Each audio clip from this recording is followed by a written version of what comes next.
Welcome in. iRacing is known well across the sim community with having a plethora of tracks available in its content list. Of that, they have over 100 tracks with 350 plus configurations. But I think there's 5 key tracks that the service is missing. We're going to take a look here at what these 5 tracks are, and I think you'll agree that these 5 tracks could lend very well to iRacing. They have a nice mix of open flow, which will be real handy for the prototype vehicles and your fast open wheel vehicles. And then there's also a mix that will play well with the slower classes like the GT4s, the Formula 4s, and your Mazdas and GR86s. I think iRacing bringing these to the service as quick as they possibly could would be of great advantage to them. It would also open up a lot more racing for those classes where a lot of the new tracks we've seen iRacing bring on over the last few seasons have been catered more towards MotoGP tracks that occasionally host some GT type racing or Formula lower level racing, but they don't really lend well to the wide open high speed tracks that the high end Formula cars and GTP prototype cars would need. And they also haven't lend real well to multi-class racing like your IMSA series or even your production car challenges where you have 4 different classes of vehicles on the track at the same time. So hop on board here, we'll take a quick look at what these 5 key tracks are that are available out there, and we'll see. Leave a comment in the comments down below and let me know whether you agree with these choices or if there's something else that you would like to see in the iRacing catalog in the near future. So the first track we're going to look at is one of my personal favorites. I enjoy driving it in every sim that has the track in it. That's a little gem in the South African area of Midrand, South Africa, between Johannesburg and Pretoria. This gem is called Kyalami Circuit. This track first opened in 1961. It's hosted numerous events throughout its lifespan, one being Formula 1 races from 1967 to 1985. Current layout's at 4.529 kilometers. It's fit for various types of motorsports. You see frequent Formula 4, Formula Ford, GT3 races here too as well. Superbike races also happen at Kyalami frequently. They did a major renovation back in 2014, bringing the circuit up to its international standards that it's at now. Kyalami Circuit's also considered the home of motorsports in South Africa, with a rich cultural history associated with the sport in the region. The circuit features modern facilities, hospitality suites, grandstands, and a paddock designed for team operations. It's absolutely an underused gem in South Africa, and in the world for that matter. The climate in Midrand allows for racing year-round, so you don't really have to fare with a whole lot of rain events there. You generally have nice sunny weather, which is always great. There's even a karting track. You can see on some of the maps, you'll see the go-kart karting track around there, so they really cater to all forms of racing. It's also a wide enough track where you can have the fast cars like your Formula cars, your high-speed prototypes, and they can have enough room to race each other, as you'll see here as we go on board with one of the historic Formula cars in the Ayrton Senna paint form. It also offers numerous overtaking opportunities, which would make GT3 racing quite fun here too as well as the slower classes like GT4s and your GR86s and your Formula 4s. Every range of vehicles should find some competition here at Kyalami, so it's a track that I would really love to see them add sooner than later. I think it's a fan favorite. It gets mentioned quite often when iRacing asks for what tracks that racers enjoy seeing, what tracks they would like to see, so hopefully they're working on this one, as I don't believe at this point in time we do have any African-based tracks at all from that continent, so it would be nice to see Kyalami be the first track offered. Next up, we're going to head north for another fan favorite. This is another track that definitely gets a ton of mentions anytime the topic gets brought up of what tracks you would like to see in iRacing in the future, and that is the Monaco Grand Prix circuit. Now this one obviously being as it's a once a year Formula 1 race where I believe actually the track is set up for a couple weekends so that they can run the Formula 3000 series, Formula 2, and I believe Porsche Super Cup heads there too as well. That it would take some planning for iRacing to do to get over there and try and scan in between it, but I think they could probably do it if they planned far enough ahead and they were able to secure the necessary agreements with the track and the organizers that they would need. But Monaco is one of those historic tracks, been around for a long time, seen plenty of changes over the years. I think the first Grand Prix was actually in 1929, just to show how long Monaco's been on the Formula circuit. Now, no doubt Monaco would be a tough, tight confines for today's modern Formula One cars. If you've watched the Formula One Grand Prix the last couple of years, you've seen that the loaded size that the cars have gotten to, it's really taken away from a lot of the racing and overtaking. But if anything's shown us the past couple of years, the slower, narrower cars of the Formula 2 have been able to put on quite a show, and with the Formula E being able to make plenty of overtakes. So I think the slower cars, your Super Formula Lights, your Formula 4s, would do very well around here. Possibly GT3s, GT4s would be fine. Porsche Cup, multi-class in the lower classes like a Production Car Challenge, Mazda Miata Racing. I think all that stuff would fare really well here. Again, the high-speed Formula cars and probably Super Formula would probably struggle a little bit around here just to do the sheer size and mass of the vehicles. But Monaco is a street circuit. There's a few street circuits on iRacing as it is now. We could always do with a few more, but Monaco just has that historic luster to it, plus the elevation changes, the scenery, just a beautiful track. For what it makes up, or for what it lacks in potential overtaking opportunities, it does make up in scenery and just sheer enjoyment. I think a lot of racers would enjoy it. So I think that's one that I'd love to see iRacing bring to the service in the near future. I think there's probably a vast majority of racers who follow Formula One that would probably love to see that track on the service too as well. So Monaco, iRacing, let's get it done. Let's get this track in the near future here and fulfill all of our driving desires to race around Monaco and pretend we're Max Verstappen, Lewis Hamilton, even the greats like Ayrton Senna. Sorry, I'm tripping on my tongue here, but let's go iRacing. Let's see it happen.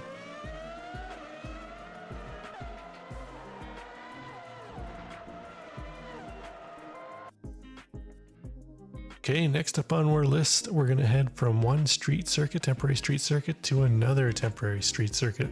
This time we're going to hop on the jet. We're going to head down to the land down under. This one should tickle the fancy of all the Aussies out there.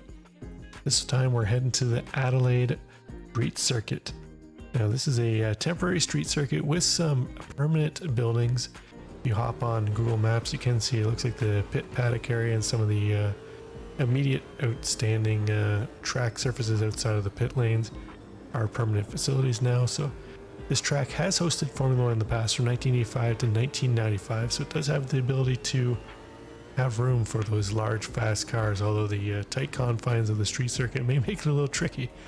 It has hosted it, so it means it should bode well for all classes of cars on iRacing. There is actually a couple real handy overtake opportunities on the track, so it's not one of those street circuits where there's really nowhere to overtake and you have to try and either force a mistake or wait for a mistake to happen. There is some overtaking opportunities at Adelaide, so it is home of the Australian Supercars Championship. If you've ever watched these guys get on track in the supercars, they're out there with cars that have very little grip as far as tire width. They run very narrow tires on those things. They've got all kinds of power, no ABS, no traction control. It's just a real balls out type of racing. Those guys have no fear in them, and it is definitely worth the watch. It's one of the most famous street circuits in the world, especially with the Aussies. As I mentioned, they've been big proponents of trying to get iRacing to put it in, and I believe iRacing is making a push for more of the Australian tracks, so hopefully it's one of the next ones that gets added in. I'd love to see it coming up. Right now, not a huge fan of the Aussie tracks we have in the service right now. I know Bathurst is one of the most popular tracks. A lot of people like driving it. Not really my cup of tea, but Oran Park, Sandown, those aren't really my cup of tea either. Winton, another one. They're real short type tracks that they're fun in slower cars, but I think Adelaide would really bring a whole new realm of Aussie racing onto the service. So The track itself is 3.78 kilometers, so it's a nice length of track time where you're not running sub 1 minute times and you're not getting into the 2-minute lap times for most of the cars on the service. So Adelaide, I'd like to see Adelaide come to the service. Hopefully iRacing can make it happen sooner rather than later. Again, it's another one of those temporary-ish type street circuits where they would have to really plan ahead to be able to get in there during a race weekend to get scanning done, get the photos done that they need of all the surrounding buildings, signage, and so forth, which means a lot of groundwork would have to be laid out first as far as getting the okays and the authorization to do that stuff, but really hope it comes in the near future. So that's Adelaide.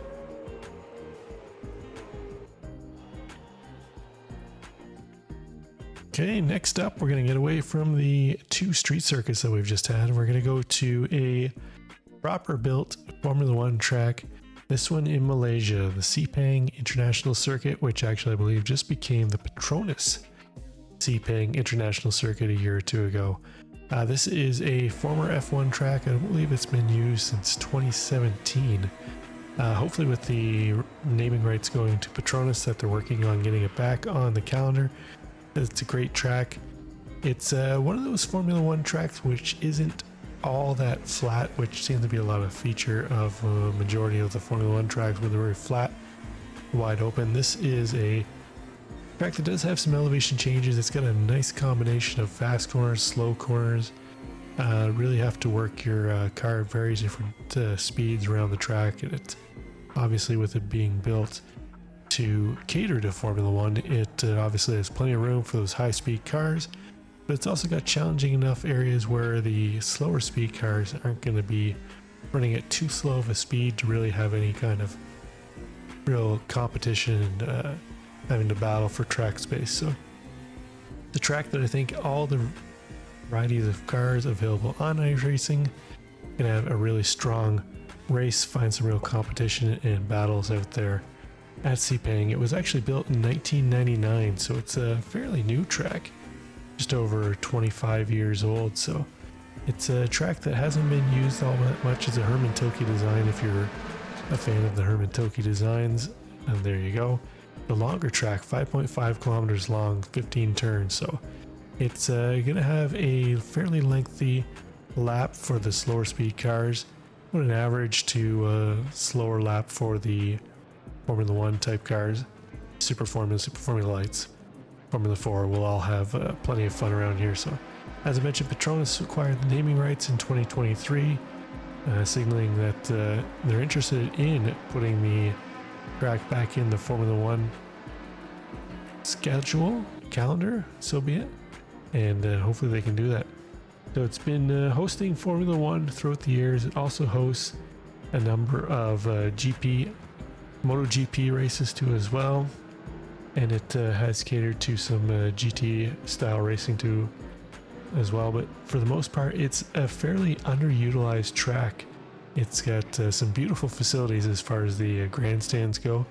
It can hold 130,000 people, so it's got plenty of room for fans out there. So hopefully it gets back on the calendars. I'd like to see the F1, the current F1 cars head around there to see how they make out on today's layout. So Sepang, another one of those semi-popular tracks when the topic comes up. You see it mentioned here or there, but not quite as much. It's not one of the most popular recommendations that gets thrown out there when iRacing asks for what tracks, but you do see it pop up from now and again. I think it's probably a track that a lot of people aren't even aware of.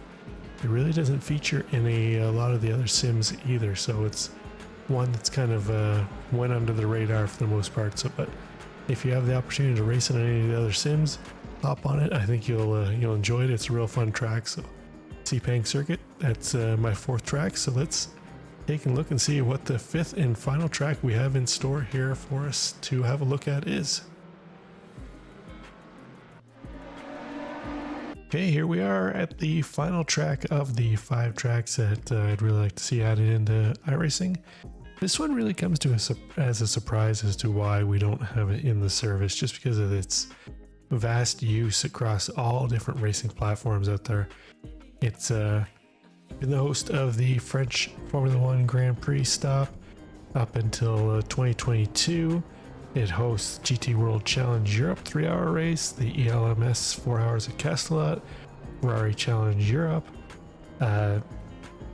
FFSA, FIA Motorsport Games.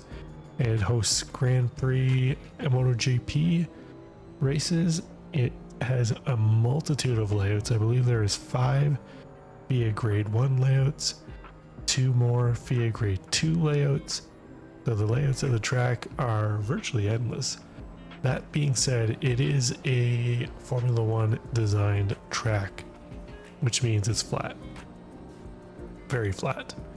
But the multitude of potential layouts that you can run on it does add a bit of variety to the track, where although it is flat, you can find a way to race on so many different layouts that it won't feel repetitive after so long. It does have one massive straight. If you're using the full straight down the back, it is massive.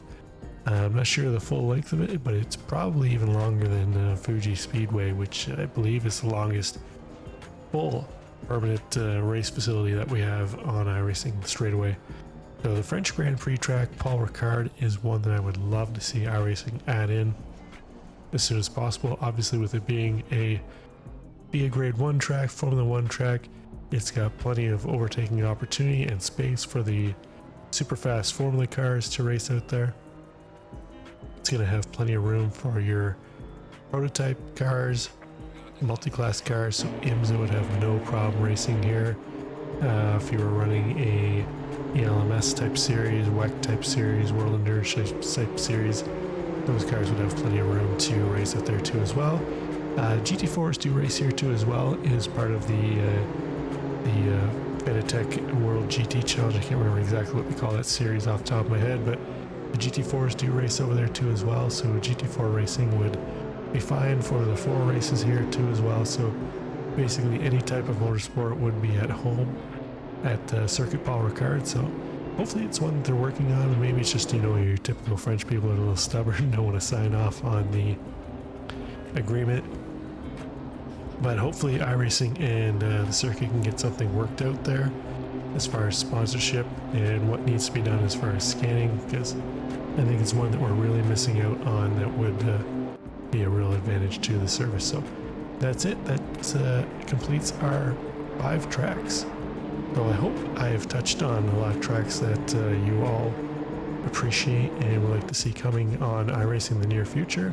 As I mentioned at the start, if there's a track that you think that I missed that could really use a shout out, don't forget to drop that down in the comments and see if we can get a whole nice list going that maybe iRacing can catch wind of and hopefully fulfill our wishes. So thanks for tuning in. Don't forget to hit that like and subscribe button and hit the notification bell so you get notified of any upcoming content, and we'll see you on the next one. Happy racing.